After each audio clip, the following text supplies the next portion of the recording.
خیانت در نقل روایت.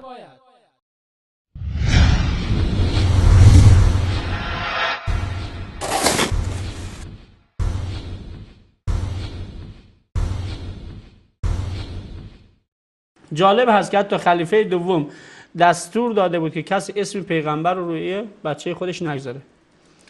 بله، که دستور میده که عمر به مردم کوفه نوشت که کسی حق نداره اسم بچه خودش رو عمر بگذاره. و جالب هست عمر بگذاره یا محمد؟ محمد میکنم. کسی حق نداره اسم بچه خودش رو محمد بگذاره. و کسانی هم که در مدینه بود و اسمش رو از اسم پیغمبر گذاشته بودن دستور داد همه اینها تغییر بدن.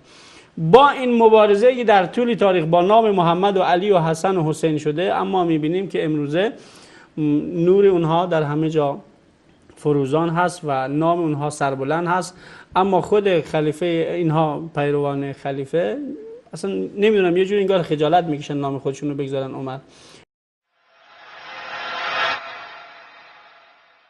بینندگان گرامی، مشاهده نمودید که این آخوند رافضی چگونه در نقل روایت از کتب اهل سنت خیانت نموده، با عقل مخاطبانش بازی می کند. عبارت را ناقص نقل نموده، می گوید عمر رضی الله عنه مردم را از این که اسم فرزندانشان را محمد بگذارند منع کرده است و می افزاید که اینها به خاطر دشمنی با پیامبر بوده است.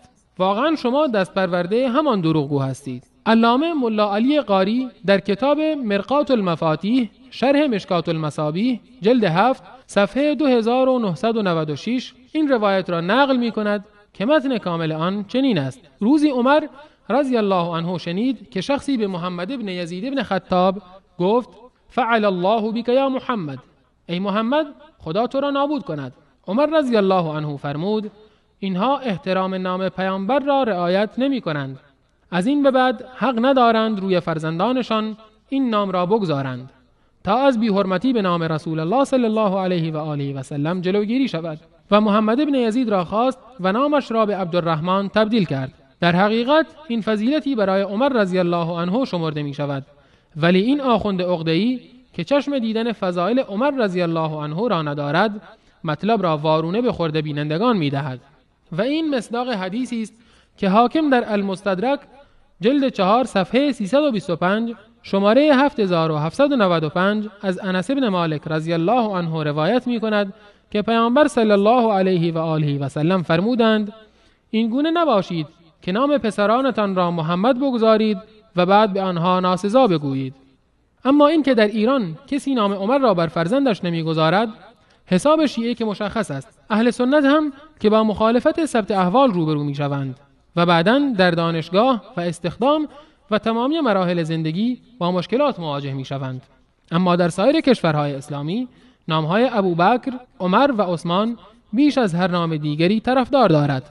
علاوه بر اینها خود امام علی رضی الله عنه فرزندانش را به نامهای ابوبکر، عمر و عثمان نامگذاری نمود که با برادرشان حسین رضی الله عنه در کربلا به شهادت رسیدند. الارشاد شیخ مفید صفحه 186 و 248، اعلام الورای طبرسی صفحه 203، منتهى الآمال قمی جلد 1 صفحه 526 الی 528. مگر غیر از این است که ایشان به نظر شما معصومند و بدون دستور الله متعال کاری نمی کنند؟ پس شما چرا با دستور الله متعال و عملکرد معصوم مخالفت می کنید؟ قطعا مخالفت با عمل معصوم در دین رافضه کفر به شمار می رود. حال قضاوت با شماست.